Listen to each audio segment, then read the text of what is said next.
Who's ready for the biggest RPG event of 2024? It wasn't Dragon's Dogma 2. It's not even going to be Kingdom Come Deliverance 2. Certainly not the Elden Ring DLC. What it's actually going to be is the Shattered Space Starfield Expansion. That's what everyone's been waiting for. People haven't totally forgotten about it, have they? Come on, let's get into it, because there's been a brand new update from Todd, the man himself, on this expansion, the big release. And what are we going to be getting? Are we going to get hundreds of solar systems, planets? Are we going to get the same 12 locations over and over again? Even though you get all these planets, you go onto one and you see the same building, the same interior as you did the last 6 planets. Always the same, despite all of the possibilities with procedural generation, Bethesda's implementation as lazy as possible. I'm sure we're going to see a little bit more of that.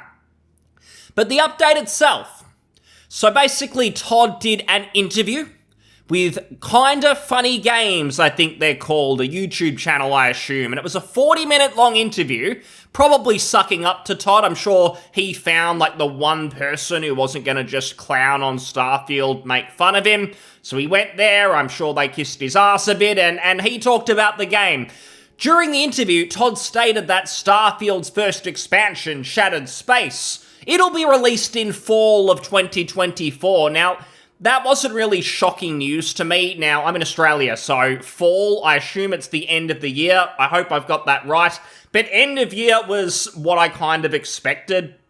I really didn't think, just with the current climate of game development, everything just takes longer. So even though it's probably going to be over 12 months since Starfield came out that we're getting an actual expansion of some sort, it seems par for the course. People have pointed out that Skyrim and Fallout 4, all DLC was released within 1 year. So even like Far Harbor, which was a fairly substantial Fallout 4 DLC, it was all within 1 year. For Starfield, we're getting the first proper DLC over 1 year from release, it sounds like. So very, very slow, but it seems to be just how things are going. Shattered Space is included for owners of the Starfield Deluxe Edition. Oh, lucky me, money well spent on that. I picked that one up, wasn't that great? And it's rumoured to focus on the elusive House Varun. Todd teased that a new update for the base game will be announced later in the week, stating it had updates for the game's shipbuilding mechanics. Woohoo! Everything that was missing from Starfield. Top of the list for me was more shipbuilding, something I didn't particularly care about, given you can't do anything in space with the ship. Honestly, the ships in Starfield, they bang on about the customization and all that, but it's really no different than like Jedi Fallen Order. You could customize your ship in that game. There was no space travel in it, but when you parked at a new planet, you could see what you'd changed. Starfield is exactly the same. They pretend there's space traversal, but it's really non-existent. I found this comment interesting. Someone says, when this drops, I'll give the game another go, simply because I stupidly purchased the Deluxe Edition at launch. That spoke to me. That is exactly my position. I was dumb enough to spend all the money. I thought, Bethesda can't let me down, can they? I mean, Fallout 4, not the best RPG by any means, but it was still kind of fun to play through. I thought it will at least be that level. Boy, was I wrong. And I think most people, they're in the exact same position. They're only going to play Shattered Space, or they'll only at least have access to it. Maybe they won't bother playing it, put themselves through the old Starfield experience again, but they'll at least have access because they bought the Deluxe Edition. And that seems like what this probably is, if we're really honest, is Bethesda sold all of those pre-orders, people who bought the big package with Shattered Space already in it, so they have to deliver. They can't cancel it. They can't just kick it to the curb like is probably going to happen with, say, Suicide Squad, where they promised all these seasons, a big roadmap, and they're probably just going to scrap all of it because they've got no players. We saw very recently that, like, Fallout 4 has something like 10 times the player numbers right now of Starfield, and I know there's the TV show hype, but that is an old game. Starfield was meant to be the next 10-year experience from Bethesda. There's like 4,000 players right now, and the whole mod thing, they talked about the mod creation kit. Where is it? I'm not a modder, so I don't know how long previous games' mod creation kits took, but I feel like they came a bit more hastily, that people were sort of modding them immediately.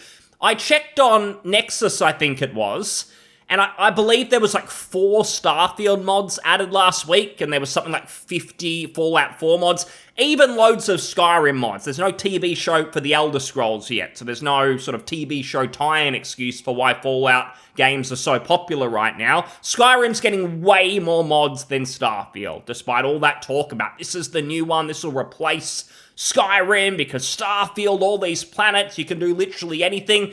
All these planets could be their own Skyrim. It's literally Skyrim in space. That's what Todd promised, but not to be. And it seems like this whole Shattered Space thing is just purely to honor all of the pre-orders that happened. If there was no pre-ordering Shattered Space, they might have just canned this and just gone full force, gone all in on the Elder Scrolls 6, because no one cares, let's be real. I had a little bit of a dig around the no sodium Starfield community. This is the positive one. It's the one place on the whole internet where people aren't making fun of Starfield. Anywhere else, even the official Starfield subreddit, people are still clowning on it. So this is the one safe space for everyone to have a good time. Now, the fanboys are still trying to hype things up, and they'll blatantly lie to sort of get that point, get that cope across. For instance, this top post here on the No Sodium community, they say, big update coming this week, shipbuilding features, city maps, new display modes on consoles, difficulty option. That sounds like a lot for literally just a big update this week. And then you're getting the DLC later on, the Shattered Space Expansion. Wow, this big update to Starfield, I didn't hear about this. Apparently most of that is absolutely not true. A lot of people made assumptions about it.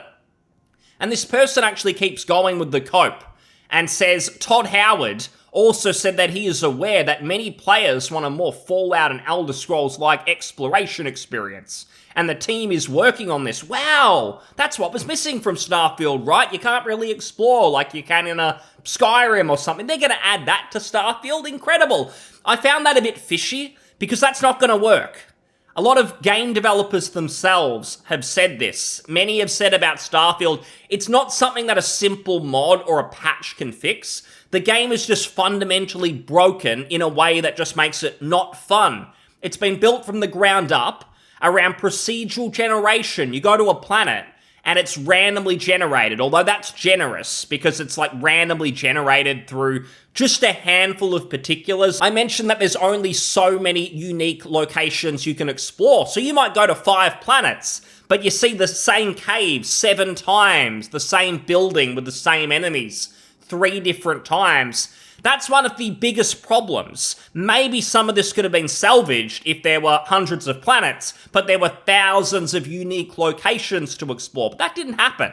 It seems like in some ways the game was rushed. But I mean, unless you double the development time, you add in so many unique locations that it makes it more interesting, or you have to scrap that and you just make, say, 1 planet and it's just full of unique content. It's like a mini Skyrim. You go to that planet and it's just a world that has been handcrafted. They could do that, but then it's like, well, what is the point of Starfield? There was really no point to this whole space game with traversal and you can go anywhere and all of this crap. And I mean, to be fair, I wish that's what they did. I really wish, and I thought this was what Starfield was originally going to be. We'd get maybe 3 unique planets, and they'd all be like their own Skyrim, but maybe a different setting. They look a lot different. There's different alien creatures and factions and all of that. That could have been totally fine. They obviously went way too big and they fell on their face. That's what happened.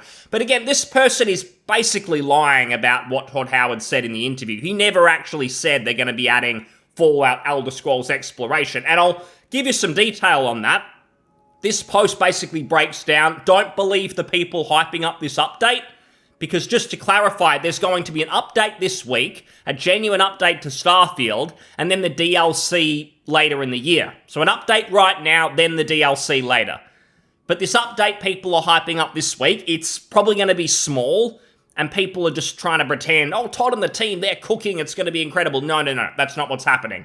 So this post really just clearly breaks it down. Alright, look, I'm tired of people getting hyped over information that gets presented poorly, especially when people only look at headlines. The next update does sound like it contains new shipbuilding stuff. Who really cares at this point? You need to do something much more major to get anyone on board. And it did sound like they will also be shipping something to do with city maps as well. So something. So they haven't actually committed to, yes, there are going to be city maps in this new update. No, it's just going to be something related to that. It could literally be something like when you open up the menu, there is an option called maps, but it's grayed out because they haven't added the actual map in yet. But they're making progress. It's going to come soon. They've even put it in the menu. It's a placeholder. It's coming. It's coming really soon. Don't you worry.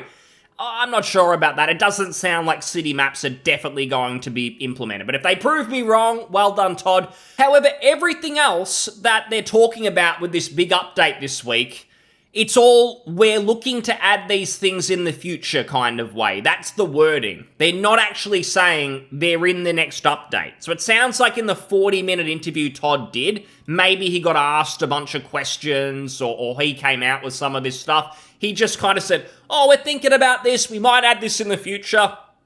And some of these copers have interpreted that as, oh, they're definitely all coming in this week's update. Yes, I can't wait. But that is absolutely not the case. The only thing confirmed this week is the shipbuilding, some extras there, which could literally mean anything, and maybe something to do with city maps, but probably not a full implementation. So quite minor, but it's being hyped up, of course.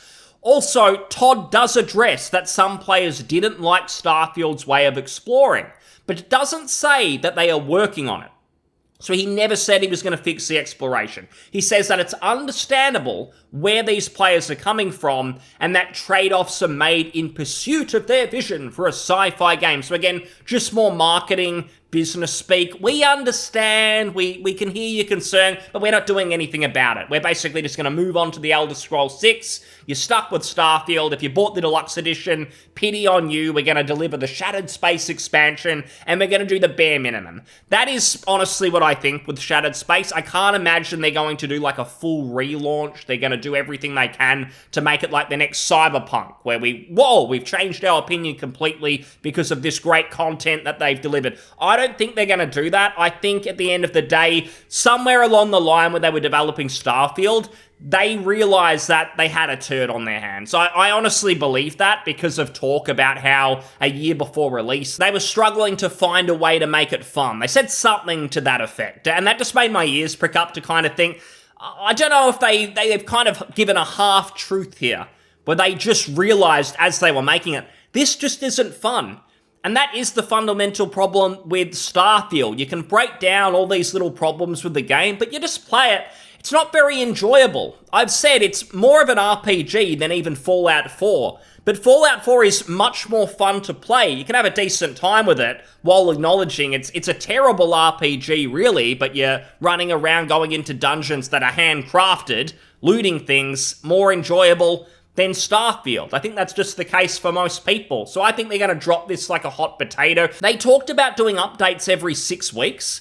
What happened to those? I haven't heard anything. Maybe they're doing them, but it's like bug fixes or things that are so minor that no one's talking about them. Because I assumed if they were really doing that, every update, every 6 weeks, we'd hear things. Whoa, they've added this, they've added that. I can't think of anything. No one's talked about it. So I assume they either broke that promise or it's just so minor no one cares. Who knows? But the update this week, it doesn't sound like much. The old no sodium people, this is the Copa community, they tried to hype it up, but even people like this within their own community are talking it down. That should tell you that this is really a big nothing. I do just want to, for old time's sake, there's some things to make fun of with Starfield. So for instance, they've created an official Starfield Bike, despite, as others have pointed out, the lack of land vehicles in the game. So this is a genuine, not in the video game, this is a real-life bike I believe you can buy. And look at this, it's stunning. We've got the Starfield logo, the colors, those incredible wheels. It's all well made. There's no way that you sort of start riding along and it all just like crumbles around you, you fall off, you graze your knee. It couldn't be like another canvas bag, could it? Or what was it, the Nuka-Cola or something they delivered to you and it was like the most pathetic effort of a bottle that you've ever seen. You couldn't take a sip without running into problems. So the old Starfield Bike, you can buy it even though they haven't added any vehicles. And that was another promise, I believe, by the way, that they were going to add new traversal options into Starfield. Some people have thought that maybe the ship customization has something to do with that. So instead of adding like a car or a bike, in this case, that maybe it's easier to teleport the ship around the planet. So you can maybe on the map, you could choose where you want to go, and rather than having to go back into space and back down, all of that sort of crap, a million menus, loading screens, you can just click somewhere else on the planet and you'll traverse there. Maybe they do something like that instead of the vehicles. That sounds like too much work for them. I also found this. I thought this might be amusing. It's a pretty good exchange. So someone said, am I supposed to do all the faction quest lines in Starfield on the same character? It makes zero sense to be in the UC, the Freestar, Constellation, all of the others at the same time. Common in Bethesda games, you can join the Mage Guild, you can join the Assassin's Guild, the Dark Brotherhood, you can do all of that at the same time. So it's not like some RPGs where you have to pick and live with your consequences. You can join any faction, you can be the best at everything. No consequences. And then someone points that out and says, welcome to Bethesda games. And then we can see Todd Howard's yearbook. He's joined all the factions, all the groups. Back in school, he was part of the National Honor Society. He was in the chess club, tennis sophomore, junior class treasurer, senior class president. He was everything. There's nothing that this man can't do. And then as someone points out, people tracked down his yearbook. They found out that he joined all the factions during high school. He thinks that this is normal behavior, that what you can do in Skyrim, in Starfield, par for the course. There's nothing weird about being leader of the Mage Guild while you're leader of the Fighters Guild. Totally normal stuff. Todd Howard has proven it. Shattered Space, it's coming later in the year. If you're like me and you already wasted your money on it, you've got that to look forward to. Thanks so much for listening. I'll see you on the next one. Cheers. Bye.